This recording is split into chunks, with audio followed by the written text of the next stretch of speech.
से ही वो लेटर पढ़ा वो भी शॉक्ड रह गए। आरती जी ने उस लेटर को लेकर पढ़ा तो वो भी परेशानी में वहीं पर बैठ गई। वहीं मानवी और तान्या जो अभी तक शादी के मंडप में नहीं गई थी, ना ही उन्हें दूल्हे को देखने में इंटरेस्ट था क्योंकि उनकी बहन इस शादी से खुश नहीं थी। इसलिए वो दोनों बढ़िया बढ़िया खाने पर अपने हाथ साफ कर रही थी क्योंकि शादी में कुछ मजेदार हो या ना हो, लेकिन खाना जरूर मजेदार होता है। तान्या ने रसमलाई खाते हुए मानवी से कहा, यार मानवी, ये रसमलाई तो इतनी टेस्टी है कि मेरा मन कर रहा है बाढ़ में जाए शादी और मैं यहीं पर बैठकर पूरी रात रसमलाई खाऊं। मानवी गुलाब जामुन खाते हुए बोली, हाँ यार सही कह रही है तू। वैसे भी दी इस शादी से खुश तो है नहीं, तो हम वहाँ जाकर क्या करेंगे? इससे अच्छा तो ये है कि हम यहाँ बैठकर अपनी फेवरेट चीजों को खाकर ही खुश हो ले। तभी तान्या की मासी जो कुछ परेशान से घूम रही थी, जैसे ही उनकी नजर मानवी और तान्या पर पड़ी तो उन्होंने अपना सिर पीट लिया और गुस्से में उन दोनों के पास आकर उन दोनों के सिर पर पीछे से एक एक थप्पड़ मार दिया, जिससे दोनों ने आउच की आवाज करते हुए पीछे पलटकर देखा तो तान्या की मासी गुस्से में खड़ी दोनों को घूर रही थी। उन्हें देखते ही दोनों की सिट्टी पिट्टी गुम हो गई और दोनों अपनी जगह पर उठकर खड़ी हो गई। मासी ने गुस्से में दोनों से कहा, तुम दोनों यहाँ बैठकर खाना ठूस रही हो और वहाँ भैया भाभी और दीदी कितने परेशान है पता भी है तुम्हें? दोनों ने एक दूसरे को देखा और फिर कंधे उचकाकर उनकी तरफ देखा। फिर तान्या अपनी मासी से बोली, मासी हमें क्या पता वहाँ क्या हुआ है और वो इतनी परेशान क्यों है? शादी तो दी की हो रही है ना, परेशान तो दीदी को होना चाहिए। मासी ने गुस्से में एक थप्पड़ उसे दिखाते हुए कहा, अभी मारूंगी एक चपेट। एक तो अनु कहीं मिल नहीं रही है, ऊपर से तुम दोनों यहाँ पर खाना खा रही हो। जाकर वहाँ पर देखो और उन लोगों को संभालो, तब तक मैं पूरे घर में चेक करती हूँ। शायद झूठी चिट्ठी लिखकर यहीं कहीं छुपी हो। तुम्हारे मौसा जी भी एयरपोर्ट गए हैं, दीपक को भी मैंने रेलवे स्टेशन भेजा है। बस कैसे भी करके ये लड़की मिल जाए तो मेरी जान में जान आए। अनुष्का के भागने की खबर सुनकर दोनों हैरान रह गईं और जल्दी से अंदर ऊपर की तरफ जाने लगी। तान्या मानवी से बोली, यार मानवी, दीदी को अगर भागना ही था तो हमें तो बता देती, हम कौन सा उन्हें रोक रहे थे यार। और आज की जगह कल भागती तो इतना ड्रामा भी तो नहीं होता। मानवी ने भी उसकी हाँ में हाँ मिलाते हुए कहा, हाँ यार, फिर लड़के वालों को भी शायद इतनी इंसल्ट महसूस नहीं होती ना जितनी अब होगी जब वो बिना दुल्हन के वापस जाएंगे। वहीं शादी में भर भर के मीडिया आई हुई थी क्योंकि मुंबई के सबसे बड़े बिजनेसमैन ऋषभ सहगल की शादी जो थी, और ये कोई आम बात नहीं थी। और अनुष्का के देरी करने की वजह से सब लोग बातें बनाने लगे थे और इन्हीं बातों से अब सहगल परिवार परेशान हो रहा था। मानवी और तान्या जब अनुष्का के रूम में आई तो सच में सब लोग बहुत परेशान बैठे थे। नवीन जी अचानक से उठ खड़े हुए और अनीता जी की तरफ देखते हुए बोले, मुझे माफ कर दो अनीता, लेकिन अब मैं ये सब बर्दाश्त नहीं कर सकता। पहले मेरी कंपनी डूबेगी और फिर मेरा नाम भी, और मैं इस बदनामी के साथ अब नहीं जी सकता। इससे अच्छा है कि ये सब देखने से पहले ही मैं अपने आप को खत्म कर लूं। उनकी बातें सुनकर सब लोग हैरान रह गए।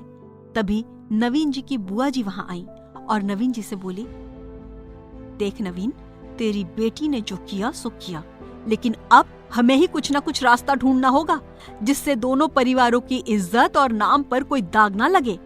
और मेरी मान तो फिलहाल के लिए अपनी बेटी की जगह मंडप पर किसी और को बिठा दे घूंघट में।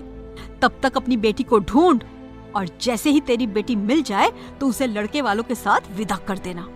आजकल ये शादी ब्याह की रस्मों को कौन मानता है भला? और वो लोग इतने बड़े बिजनेसमैन हैं, तो जाहिर सी बात है इन रीति रिवाजों को तो वो बिल्कुल ही नहीं मानते होंगे। इससे तेरी और उनकी इज्जत भी बच जाएगी, तुम लोगों की नाक भी नहीं कटेगी और उन लोगों को कुछ पता भी नहीं चलेगा।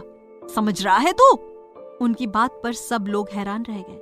आरती जी कुछ बोलने वाली हुई कि तभी नवीन जी ने कहा, हाँ बुआ जी, आप सही कह रही हैं, लेकिन इस वक्त इतने कम समय में कौन ऐसी भरोसेमंद लड़की मिलेगी जो इस वक्त हमारी मदद भी कर दे और शादी के बाद उन लोगों की शानो शौकत देखकर उसका मन भी ना डोले, क्योंकि वो लोग इतने नामी गिरामी हैं कि उनका रहन सहन देखकर तो हमारे रिश्तेदार भी हमसे चिढ़ रहे हैं।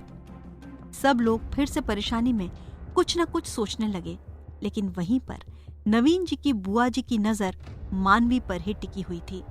तान्या ने जब उनकी नजर मानवी पर टिकी देखी तो उसके दिमाग में कुछ खटका उसने तुरंत मानवी का हाथ पकड़ उसे अपने करीब कर लिया और उसके कान में धीरे से बोली, बेटा मानवी, जितनी जल्दी हो सके यहाँ से खिसक ले, क्योंकि पता नहीं लेकिन मुझे बहुत ही स्ट्रॉन्ग फीलिंग आ रही है कि मेरी ये खड़ूस नानी बलि का बकरा बनाने के लिए तुझे ही सोच रही है, क्योंकि इतनी देर से इनकी नजर तुझ पर से हटी ही नहीं। उसकी बात सुनकर जैसे ही मानवी ने उनकी तरफ देखा तो सच में उन्हें अपनी तरफ देखता पाया। उनकी नजरें देखकर मानवी घबरा गई और तान्या से घबराते हुए कहा, तान्या, ये मुझे ऐसे क्यों देख रही है? तान्या सामने देखकर मुस्कुराते हुए धीमी आवाज में बोली, क्योंकि उनके मन में अनुष्का दी की जगह तुझे बिठाने का प्लान चल रहा है। इन शॉर्ट, तू अब अनु दी की सब्स्टिट्यूट बनेगी। मानवी को जोर का झटका लगा और उसने तान्या से कहा, नहीं तनु, मुझे किसी का सब्स्टिट्यूट नहीं बनना, प्लीज कुछ कर। तान्या बोली, तभी तो कह रही हूँ यहाँ से निकल, वरना आज तेरा बलि का बकरा बनना तो तय है।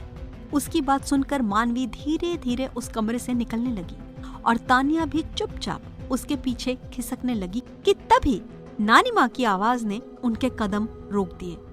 नानी तान्या और मानवी को रोकते हुए बोली, रुको, तुम दोनों कहाँ जा रही हो? चुपचाप यहीं खड़ी रहो, जब तक हम लोगों की बात खत्म नहीं हो जाती इस कमरे से कोई नहीं जाएगा। फिर नवीन जी की तरफ देखते हुए कहा, नवीन, तू कहे तो मैं कुछ कहूँ? मेरी नजर में एक लड़की है जो अनु की जगह ले सकती है और उससे हमें कोई प्रॉब्लम भी नहीं होगी। नवीन जी खुश होते हुए बोले, हाँ तो बुआ, जल्दी से बताइए ना, कौन है वो? मैं अभी उस लड़की से बात करता हूँ। वैसे भी ज्यादा वक्त नहीं है हमारे पास, कभी भी लड़के वालों की तरफ से यहाँ पर कोई भी आ सकता है। तभी नानी जी ने कहा, जिसे सुनकर सबके होश उड़ गए, मानवी। Substitute bride episode 7। मानवी पहले से ही घबराकर भागने की तैयारी में थी कि तभी नानी जी ने मानवी की तरफ देखते हुए कहा, मेरे हिसाब से मानवी बिल्कुल परफेक्ट है अनु की जगह बिठाने के लिए। उनकी बात सुनकर मानवी हैरान हो गई, साथ ही उसके हाथ पैर कांपने लगे। वहीं वहां बैठे सब लोगों को जोर का झटका लगा और सबकी नजरें मानवी की ओर चली गई, जो उनकी ओर पीठ करके खड़ी थी। मानवी उनकी ओर पलटते हुए बोली, नहीं नानी जी, मैं ऐसा कुछ नहीं करने वाली।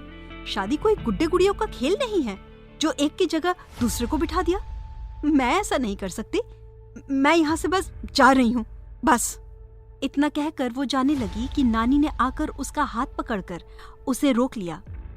अरे मानवी, क्या तू हमारे लिए इतना भी नहीं कर सकती? हमने तुझे अपनी बेटी माना है और तू भी तो हमें अपना परिवार मानती है कि नहीं? हमारे लिए बस इतना सा कर दे बेटी। तभी आरती जी बीच में बोली, नहीं बुआ जी, आप ऐसा सोच भी कैसे सकती हैं? अपने फायदे के लिए मानवी का इस्तेमाल करना, ये कहाँ तक सही है? इस बच्ची को हमने अपनी खुशियों में शामिल करने बुलाया है, अपनी खुशियों के लिए उसका बलिदान देने के लिए नहीं। तभी पवन जी ने कहा, और क्या, मानवी की जगह अगर बात तान्या की होती तो क्या तब भी आप इस तरह से उसे अनु की जगह बिठा देती? नानी जी तुनक कर बोली, हाँ, अगर मेरी तान्या रोहित के साथ इंगेज्ड नहीं होती तो मैं जरूर अनु की जगह तान्या को बिठा देती। और वैसे भी मैं कौन सा मानवी को हमेशा के लिए अनु की जगह लेने को कह रही हूँ? मैं तो सिर्फ मंडप में बैठने के लिए कह रही हूँ। दीपक और छोटे दामाद जी अनु को ढूंढने गए हैं ना, जैसे ही वो मिल गई हम मानवी को उसकी जगह से हटा देंगे, और अगर मंडप में इसकी शादी हो भी गई तो किसी को कुछ कहाँ पता चलेगा, क्योंकि इसने तो घूंघट कर रखा होगा और इस तरह हमारी भी इज्जत रह जाएगी। तुम लोगों को कुछ समझ क्यों नहीं आ रहा? उनकी बात पर पवन जी और आरती जी चुप हो गए, क्योंकि उनके पास कोई जवाब नहीं था। तान्या कुछ कहने वाली थी कि बुआ जी ने उसे चुप कराते हुए कहा, अरे तुम चुप करो, बड़ों के बीच में छोटे नहीं बोला करते। मानवी आगे आते हुए बोली, लेकिन मैं तो बोल सकती हूँ ना नानी जी, भले ही वो लोग बड़े हैं लेकिन मैं नहीं हूँ। आप जानती हैं मैं अनाथ हूँ। अगर आपकी बात मानकर मैं मंडप पर बैठ भी गई और आगे चलकर उन लोगों को पता चला कि उनके बेटे की शादी किसी अनाथ लड़की से हो गई है, तो वो लोग गुस्सा तो मुझ पर ही करेंगे ना नानी। ऐसे में तो मैं उनका सामना भी नहीं कर पाऊंगी और मैं अपनी सुनैना काकी को क्या जवाब दूंगी। उनके लिए शादी ब्याह का क्या मतलब है, ये तो आप भी जानती हैं ना अच्छे से। अब मानवी की बातों के आगे नानी जी कमजोर पड़ रही थी। उन्होंने नवीन जी को आंखों ही आंखों में कुछ इशारा किया। उनका इशारा पाकर नवीन जी ने अपने पास बैठी अनीता जी को इशारा किया।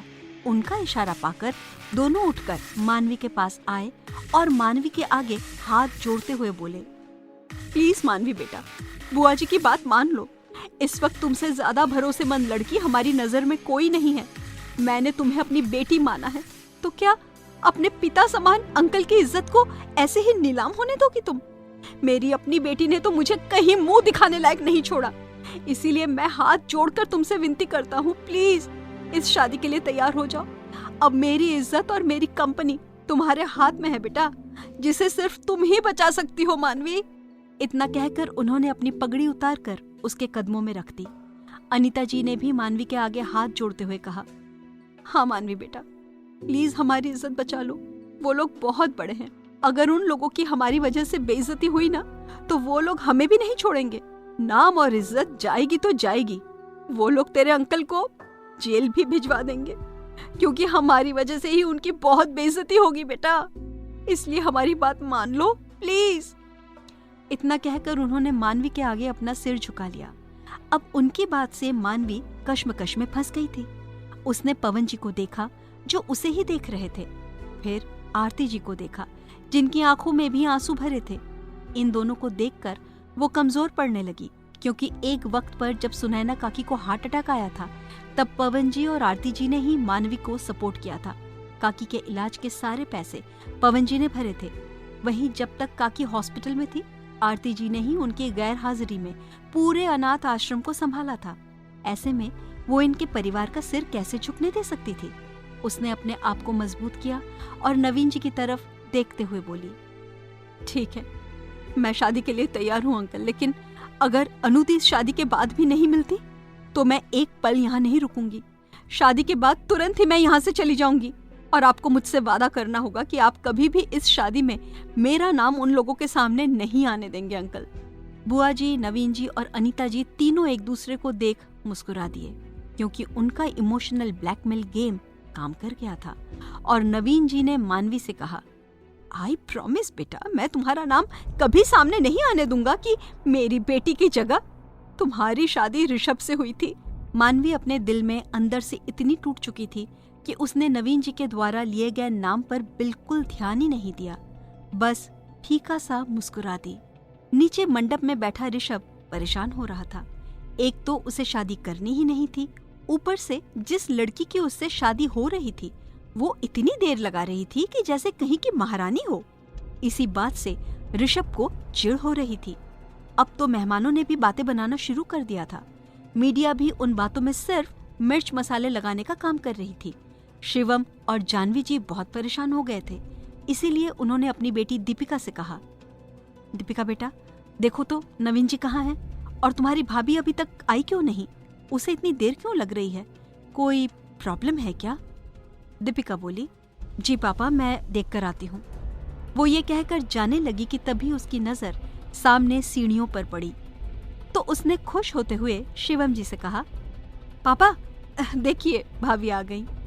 और ऋषभ ने पलटकर देखने की जरूरत भी नहीं समझी, क्योंकि उसे नहीं पता था कि सीढ़ियों से उतरती हुई वही लड़की है जो उसकी जिंदगी की सबसे बड़ी सच्चाई बनने वाली थी।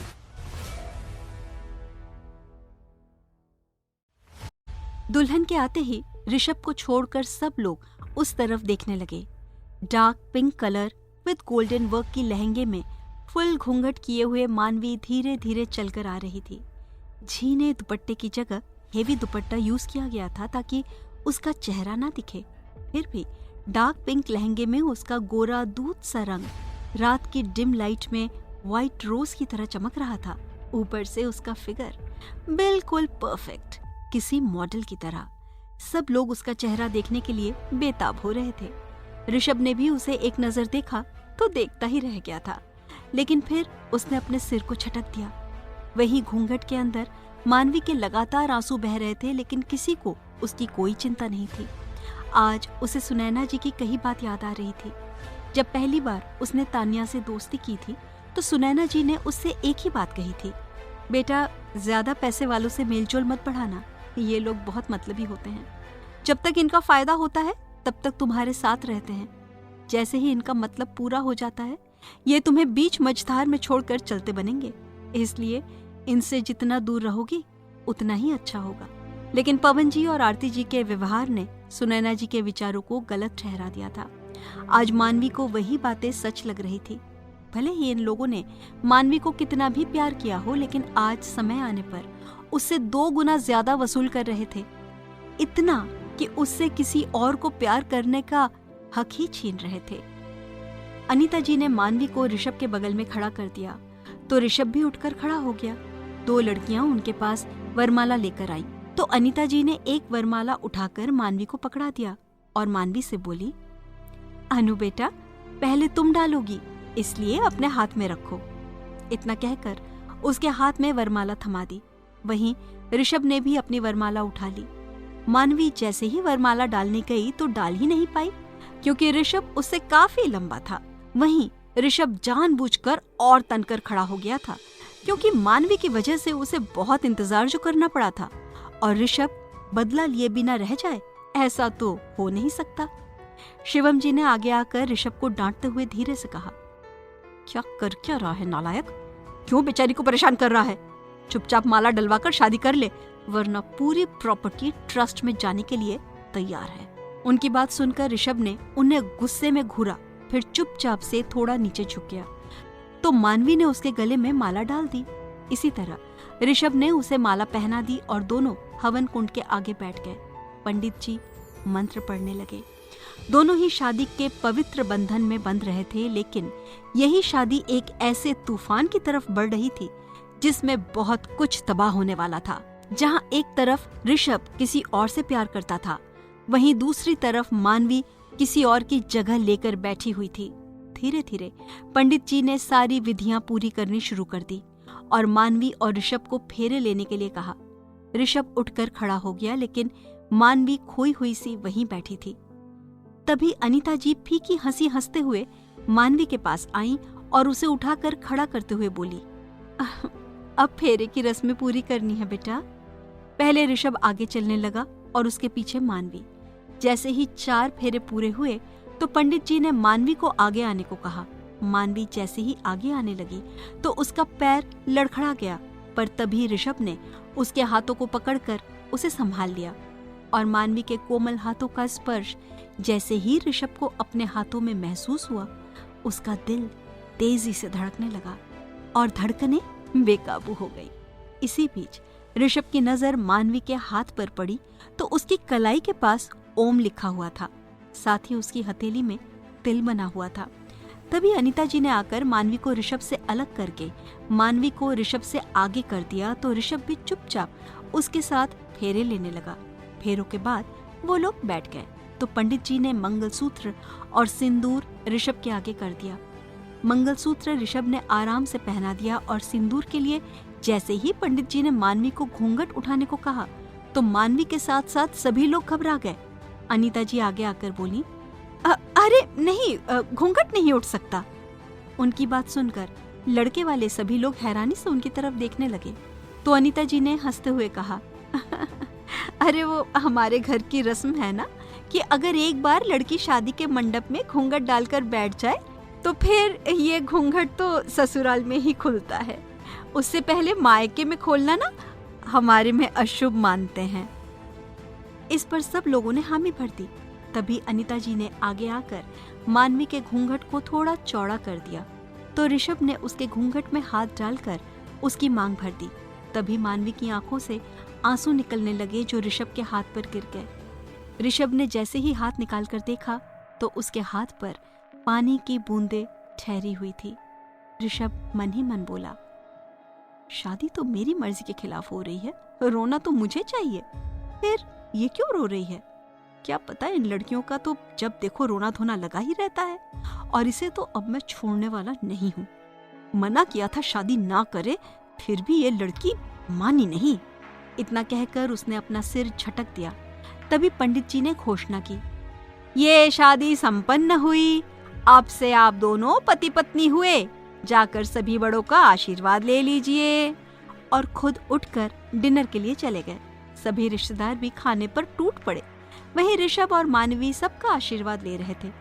अनीता जी मानवी को चुपचाप कमरे में ले जाने लगी कि तभी किसी ने उन्हें आवाज दी तो वो मानवी से बोली, बेटा तुम जल्दी से यहाँ से ऊपर चली जाओ, मुझे अभी यहाँ काम है, बस थोड़ी देर रुक जाओ, फिर देखते हैं आगे क्या करना है। वो पूरा हॉल खाली हो चुका था क्योंकि सब लोग खाने के लिए गार्डन एरिया की तरफ चले गए थे। मानवी हॉल से होते हुए ऊपर अपने कमरे में जा रही थी कि तभी पीछे से किसी ने उसका हाथ पकड़ लिया, जिससे मानवी की धड़कनें बढ़ गई और उसकी सांसें तेज चलने लगी, जो पीछे खड़े शख्स को भी सुनाई दे रही थी। यही वो लम्हा था जब ऋषभ ने मानवी को पहली बार छुआ और देखा, लेकिन प्यार से नहीं बल्कि धमकी देने के लिए। लेकिन जैसे ही उसने अपनी दुल्हन का चेहरा देखा, वो एक पल के लिए उसकी मासूमियत में खो गया। मगर अगले ही पल मानवी उसे धक्का देकर भाग गई थी और ऋषभ गुस्से से तिलमिला उठा। तुम्हारी इतनी हिम्मत! पहले तो मेरी मर्जी के खिलाफ भी इस शादी के लिए हामी भरी और अब ये बदतमीजी भी! ये सुनकर मानवी के पैरों तले जमीन खिसक गई।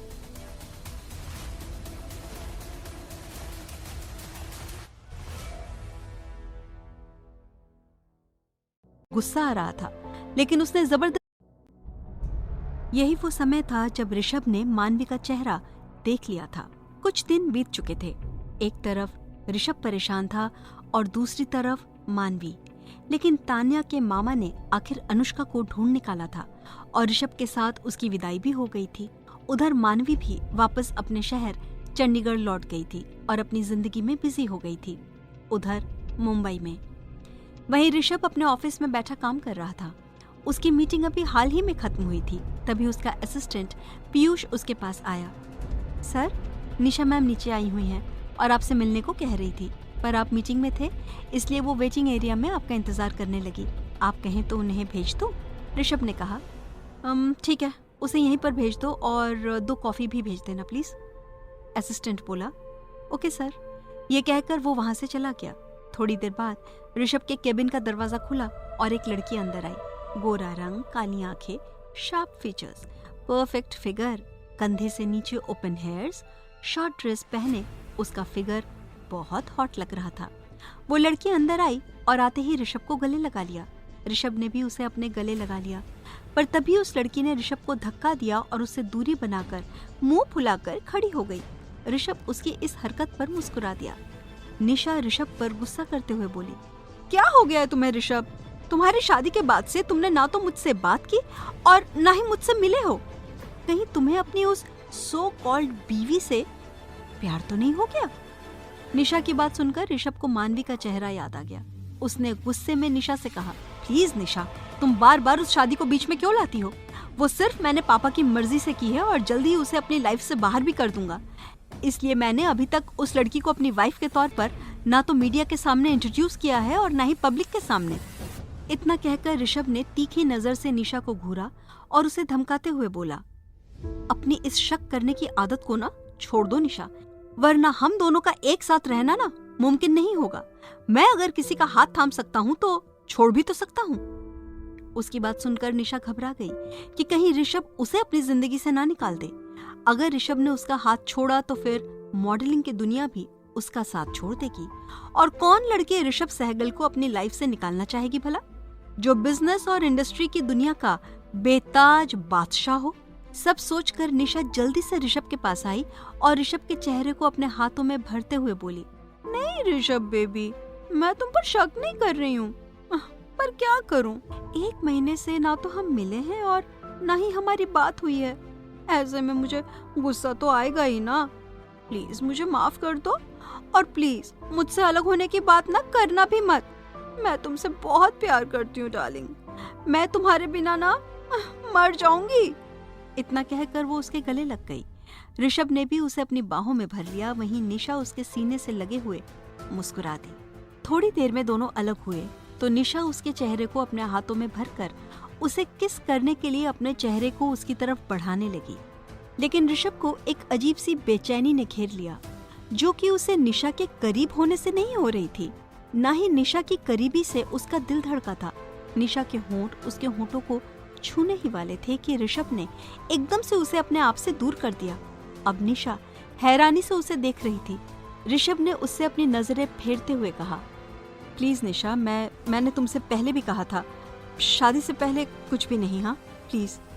तो निशा उसके सामने आते हुए बोली, पर क्यों ऋषभ, 6 महीने हो चुके हैं हमारे रिलेशनशिप को, क्या मुझे तुम्हारे इतने करीब आने का भी कोई हक नहीं? और कपल तो पता नहीं क्या क्या करते हैं और तुम एक किस भी नहीं करने देते। आखिर इसमें गलती क्या है? क्या मैं तुम्हें अच्छी नहीं लगती? ऋषभ ने उसकी तरफ देखा, फिर उसका चेहरा अपने हाथों में भरते हुए कहा, नहीं बेबी, मैं तुम्हें बहुत पसंद करता हूँ, इसीलिए तुमसे शादी भी करना चाहता हूँ ना। बात बस ये है कि मैं नहीं चाहता कि कोई तुम्हें या मुझे गलत समझे और हमारे रिश्ते पर उंगली उठाए।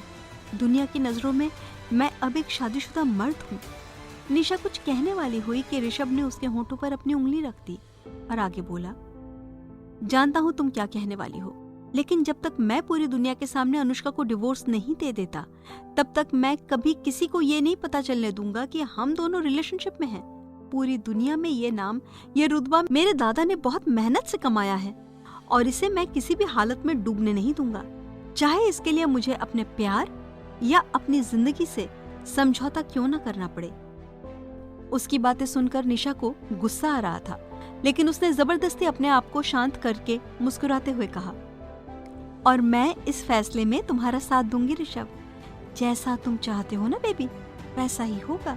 तो ऋषभ ने प्यार से उसका सिर सहला दिया और निशा से कहा, अच्छा, ओह सो स्वीट। अच्छा, अब मुझे घर जाना होगा, तुम भी अपने घर जाओ और आराम करो। अच्छा, वो तुम्हारी नई असिस्टेंट का क्या हुआ?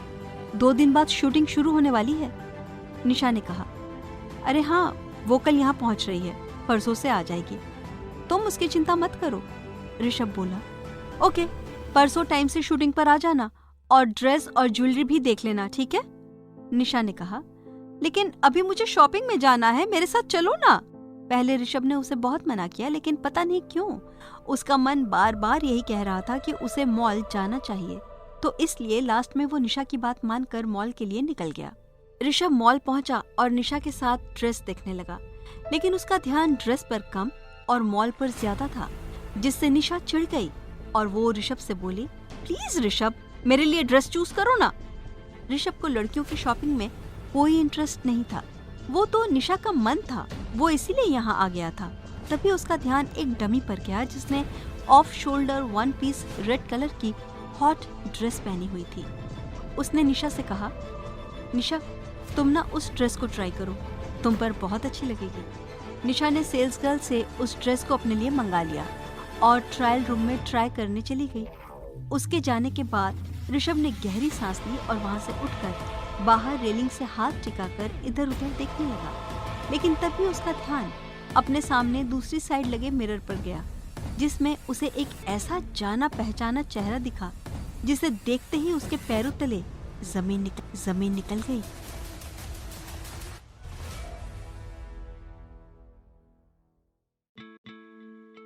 आईने में मानवी का चेहरा देख ऋषभ हैरान रह गया।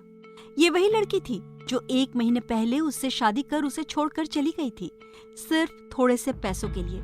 इस वक्त मानवी ने अपने हाथ में येलो कलर का गाउन पकड़ रखा था, जो तान्या जबरदस्ती उसे दिलवा रही थी और ट्राई करने के लिए भेज रही थी। ऋषभ ने पीछे पलटकर देखा तो सच में वो वही थी। तभी मानवी वहां से जाने लगी।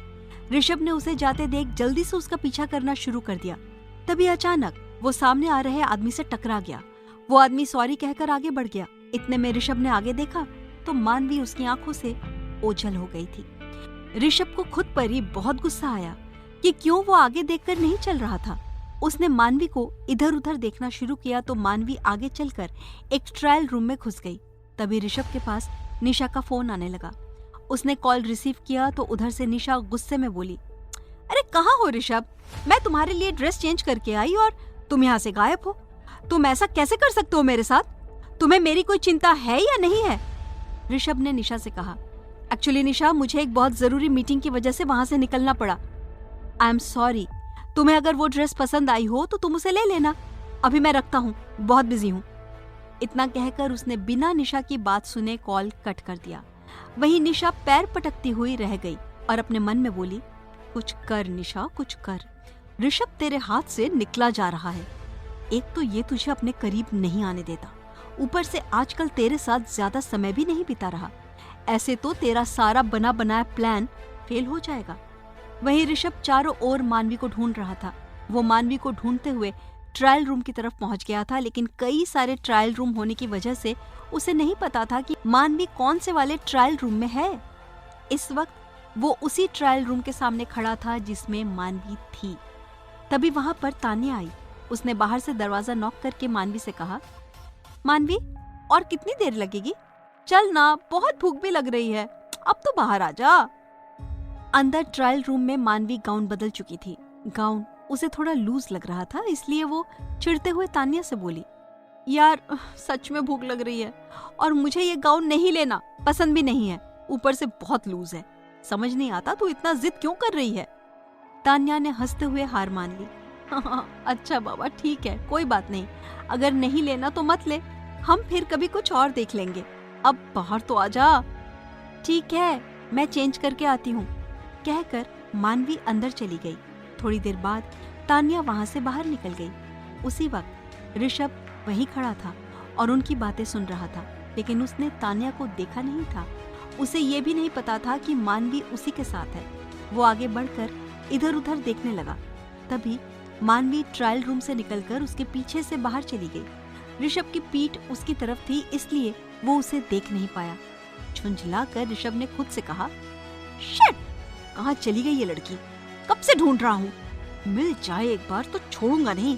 हिम्मत कैसे हुई मुझे धोखा देने की? तभी उसकी नजर मॉल में लगे कैमरे पर पड़ी।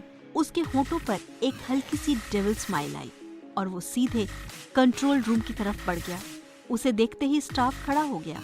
ऋषभ सहगल को कौन नहीं जानता था। फुटेज देखते ही ऋषभ चौंक गया। वो लड़की इतनी देर से उसके बिल्कुल पास थी। वो उसे इग्नोर कर चुका था और जिसे वो ढूंढ रहा था वही उसके साथ खड़ी थी। गुस्से में उसका जबड़ा भींच गया। तभी उसे तान्या का लिया हुआ नाम याद आ गया। मन ही मन वो मुस्कुराया। तो मानवी नाम है तुम्हारा। अब तुम ज्यादा दूर नहीं हो मिस, नहीं, मिसेस मानवी ऋषभ सहगल। इतना कहकर वो बाहर आया। जैसे ही गाड़ी में बैठा, उसके आदमी का फोन बज उठा। ऋषभ ने कॉल पिक किया तो उधर से वो डिटेक्टिव बोला, देरी के लिए माफी चाहूंगा सर, लेकिन हमने उस लड़की के बारे में सब कुछ पता कर लिया है जिसके बारे में आप जानना चाहते थे, लेकिन बस उस शादी वाले दिन के बारे में हमें अभी पता नहीं चल पाया है। अगर आप बाकी की जानकारी जानना चाहें तो बताइए, लेकिन वो जानकारी मैं आपको फोन पर नहीं दे सकता। उसकी बात सुनकर ऋषभ खुश हो गया। भले ही मानवी के बारे में शादी वाले दिन के बारे में पता ना चला हो, लेकिन बाकी की जानकारी तो उसे मिल ही गई थी। इसलिए उसने डिटेक्टिव से कहा, ठीक है, अगले 1.5 घंटे में मुझे एएस होटल के रूम नंबर 63 में मिलो। बाय द वे, इसके बारे में किसी को जानकारी नहीं होनी चाहिए। डिटेक्टिव ने ओके सर कहकर फोन रख दिया। 1.5 घंटे बाद ऋषभ होटल के कमरे में सोफे पर किसी राजा की तरह बैठा हुआ था। उसके हाथ में जली हुई सिगरेट लगी हुई थी और वो सिगरेट के कश भरते हुए डिटेक्टिव से बोला, तुम्हें जो भी जानकारी मिली है वो बिल्कुल सही होनी चाहिए और जितनी जल्दी हो सके शादी वाले दिन की भी सभी जानकारी निकालो। डिटेक्टिव, जो ऋषभ के सामने घबराया हुआ बैठा था, उसने गहरी सांस ली और कहना शुरू किया, सर, जानकारी जितनी भी मिली है वो बिल्कुल सही है। इतना कहकर उसने एक फाइल ऋषभ की तरफ बढ़ा दी। ऋषभ ने उस फाइल को खोलकर देखा। तभी डिटेक्टिव बोला, सर, इनका नाम मानवी बजाज है। चंडीगढ़ में सुनैना बजाज के साथ मिलकर शांति भवन अनाथ आश्रम चलाती हैं। सुनैना जी इन्हें अपनी बेटी मानती हैं। उम्र 23 साल है। स्टडी पूरी हो चुकी है और ये अनुष्का शर्मा के अंकल की बेटी तान्या दीक्षित की फ्रेंड है और उनके साथ ही आपकी शादी अटेंड करने आई थी। उसके बाद क्या हुआ अब ये हमें नहीं पता चला, लेकिन हाल फिलहाल ये मुंबई में आई हुई हैं। यहाँ की टॉप मॉडल निशा परमार की असिस्टेंट की जॉब इन्हें ही मिली है और आपकी कंपनी के अंदर ही इनका 1 साल का कॉन्ट्रैक्ट साइन हुआ है। इतना कहकर वो चुप हो गया। वहीं ऋषभ उसकी बात सुनकर डेविल स्माइल करते हुए अपने मन में बोला, वाह, मतलब किस्मत भी मेरा साथ ही दे रही है। जिसे मैं हर जगह ढूंढता फिर रहा था, वो मेरे ऑफिस में ही मेरे साथ ही काम करेगी। क्या बात है। तो आखिर तुम खुद ही मेरे जाल में फंसने आ गई।